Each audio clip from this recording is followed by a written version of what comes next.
Pessoal, bom dia. Hoje é 22 de abril, dia da nossa Terra, do nosso planeta. E nada melhor do que a gente falar sobre os solos, né? Solos do nosso planeta que nos serve para os alimentos. Bom, como é que o solo é formado? Vocês já estão cansados de saber sobre isso, é através do intemperismo, né? Eu tenho a rocha-mãe, essa rocha começa a sofrer intemperismo, ação física, biológica e química, e isso vai gerar o solo, ok? Então, mais uma vez, a gente tem aqui, ó, origem dos solos. Solos eluviais, aluviais e coluviais. Qual a diferença? Solos eluviais são aqueles solos que são formados no próprio local. Então, eu tenho aqui uma rocha-mãe que está formando o solo aqui, ó. Então, esse é o solo eluvial. Ele é formado no lugar de origem da rocha. Já o solo aluvial é aquele solo que é transportado. Pode ser pela chuva, pode ser pelo rio, pode ser pelos ventos. E aqui nos ventos eu dei o destaque aqui para o solo de Loess, que é um solo que acontece na China, quando os ventos passam no deserto de Gobi, carregam areia, a areia vai no rio Huanghe, que também é chamado de Rio Amarelo, e esse rio fertiliza uma grande área da China, ideal para plantio de trigo, que é um dos solos mais férteis do mundo. Esse é um solo aluvial. O solo lá da ilha de Marajó, solo aluvial, que é um solo que o rio Amazonas foi acumulando lá no delta, ok? E os solos coluviais são aqueles solos que acontecem no sopé da montanha, né? A rocha vai sendo desgastada e o material intemperizado vai caindo e vai acumulando no sopé da montanha. É o solo coluvial, ok? Então nós temos eluvial, aluvial e coluvial. Isso em relação à origem. Agora, em relação à formação do solo, a gente tem que conhecer os fatores. O que é fator? Fator é tudo aquilo que modifica. E o que modifica o solo? O clima, ativamente, o relevo, os organismos, minhoca, formiga, todos os bichinhos que estão lá dentro, ativamente, o material de origem, que é o basalto, o granito, o calcário, e o tempo. Desses, então, que nós já sabemos aqui, material de origem, relevo, tempo, clima e organismo, esses dois aqui, ó, clima e organismo, agem de forma ativa, enquanto que os demais agem de forma passiva, né? Formação dos solos ainda, outra classificação de solos. A gente tem os solos considerados chamados de solos zonais, interzonais e azonais. Solos zonais são solos bem desenvolvidos, que levam em consideração a zona climática. Então eu tenho esse solo aqui, ó, que está na faixa intertropical de terra, né? Aqui no Brasil, é o nosso solo, é o latossolo. E justamente por aqui ser um clima úmido e quente, o intemperismo é muito grande. Então, esse solo é muito desenvolvido. O solo desértico, o Brunisen, que é um solo altamente fértil, que dá nos países temperados, o Podzol, que já é do temperado frio, e o solo de tundra lá no polo. Então, esses são os solos zonais. Os solos interzonais são aqueles solos que são formados no relevo local, né? É aquilo que nós vimos nos nossos solos eluviais, tá? Que acontece no próprio local, caso aqui do Massapê e a Terra Roxa. E os solos azonais são aqueles solos que são solos rasos, que não têm todos os horizontes. Na verdade, não tem nem horizonte B. É esse solo aqui, ó, né? Esse solo aqui, ok? Aqui o solo é profundo. Sofre o intemperismo, o material intemperizado desce e aqui forma um solo profundo. O solo, quando é profundo, é aquele que já tem todos os horizontes do solo. Vamos ver aqui, ó. Aqui eu tenho a rocha matriz, ela começou a sofrer erosão, isso leva milhões de anos, tá, gente? Isso leva milhões, eras geológicas, né? E essa rocha aqui já está mais intemperizada, já tem a camada O, o horizonte A, mas ainda é jovem, um litossolo. Solo jovem, litossolo. Solo maduro, latossolo. O solo maduro é aquele que tem a camada O e os horizontes A, B, C e a rocha matriz muito pequena aqui, ok? Isso vai ficar mais claro para vocês aqui agora. Rocha matriz começou a sofrer um intemperismo, camada O, sofreu mais intemperismo, camada O, horizonte A e B, sofreu mais intemperismo, camada O, horizonte A, B, C e rocha matriz. E aqui está claro para vocês aqui, né? A camada O, camada, e os horizontes A, B, C e a rocha matriz, ok? Continuando, agora vamos dar uma olhadinha nos problemas do solo. Nós temos, relembrando, que clima que nós temos no nosso país? Que clima que predomina? Clima tropical. Qual a característica desse clima? 2 estações bem definidas. Chuva no verão vai gerar lixiviação. Pedro, o que é esse negócio de lixiviação? Lixiviação é a lavagem do solo. Essa lavagem ela pode ser tanto superficial, choveu, deu aquela correnteza, mas ela pode ser também, né, interna no solo. Então, ela tira os nutrientes do solo, tanto na superfície quanto internamente. E aqui nós temos 6 meses de chuva, então a lixiviação acontece. E a laterização? São nos meses de seca, nos outros 6 meses. Né? Justamente porque está seco, os hidróxidos de ferro, de manganês e de alumínio sobem à superfície, né?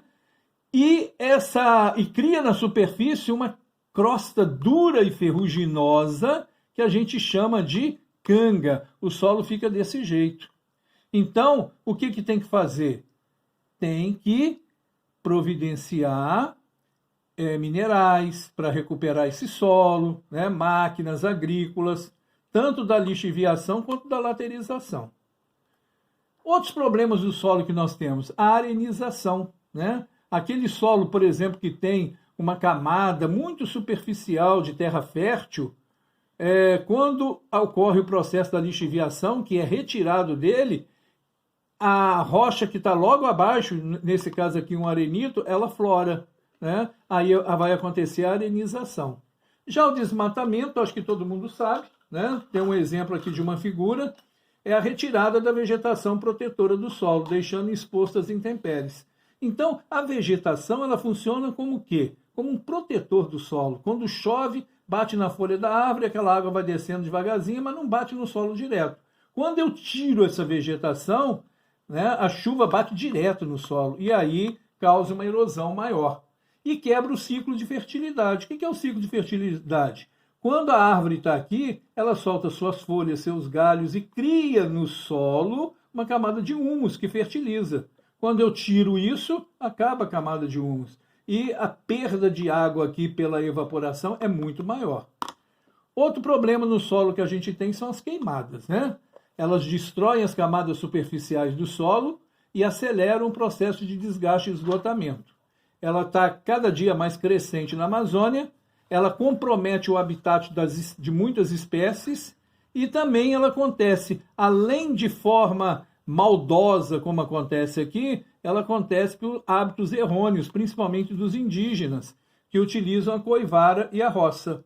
Ou seja, ele pega uma área, tira a árvore, coloca fogo nas raízes, né, que são difíceis de serem retiradas, e ali gera cinza. Ele acha que aquela cinza fertiliza o solo. Fertiliza, em 10%. Mas aquele fogo que ele colocou matou 90% dos micro-organismos do solo. Então ele vai conseguir plantar num ano, no outro ano já não consegue. E aí ele vai para outra área e faz a mesma coisa. Isso a gente chama de roça.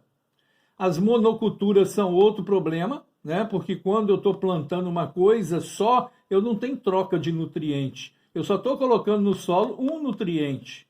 E aí eu tenho um sério problema. O que eu tenho que fazer então? Eu tenho que fazer rotação de cultura. Né? Dividir em 3, plantar, vamos supor, cana, milho e criar um gado. E aqui fica 6 meses. Daqui 6 meses muda. O gado vem para um lado, a cana vem para o outro e o milho vem para o outro. Quando eu estou fazendo essa rotação de cultura, eu estou fazendo troca de nutrientes no solo. Ok? Outro problema que a gente tem... os principais solos brasileiros, já conhece, terra roxa. Terra roxa é roxa? Não, terra roxa é vermelha. É que o italiano, quando chegou no Brasil, ele falou assim, olha, terra igual na Itália, terra rocher. Aí tinha um brasileiro do lado, falou, olha, o cara ali falou que essa terra é rocher. Aí o outro falou, a terra é roxa e até hoje a gente fala roxa. Mas o que é importante a gente saber? É que a terra roxa, ela vem do basalto. Lembra do que é o basalto? É quando há um processo de vulcanismo, quando o magma vai para o externo, e ali é o basalto. Então esse basalto que foi formado lá na era mesozoica, agora ele está aqui no Brasil como terra, como solo, porque a rocha foi decomposta. E aonde que eu encontro isso? Eu encontro na região sul, no oeste de São Paulo, Mato Grosso do Sul, sul de Minas e Goiás. É aquela terra fértil que a gente tem. Outro solo também importante é o massapê. Só que ele não é do basalto, ele é do gneiss, que é uma rocha metamórfica, e é também do granito, né, do calcário. Esse solo aqui está lá em Pernambuco e Alagoas, ideal para cana. Esse aqui ideal para o café. Tá? O salmourão já acontece no centro-sul. Também granito e gneiss, mais claro. E os solos aluviais você já conhece, que é aqueles que eu falei que são transportados. Problemas no Brasil. Lixiviação e laterização. Pessoal, isso cai demais no vestibular, tá? Então presta atenção, no Enem aí. Desvantagem de ordem social que nós temos. Nós vamos estudar isso depois mais a fundo. Má utilização de terras, já vimos queimadas, já vimos desmatamento. Concentração fundiária, né? A terra na mão de poucos é pouca terra na mão de muitos e muita terra na mão de poucos. E a infraestrutura precária, nós não temos rodovia direito, né? Traz a soja, vai caindo tudo, péssimas rodovias. E também a má utilização. Então, olha só, perda de solo.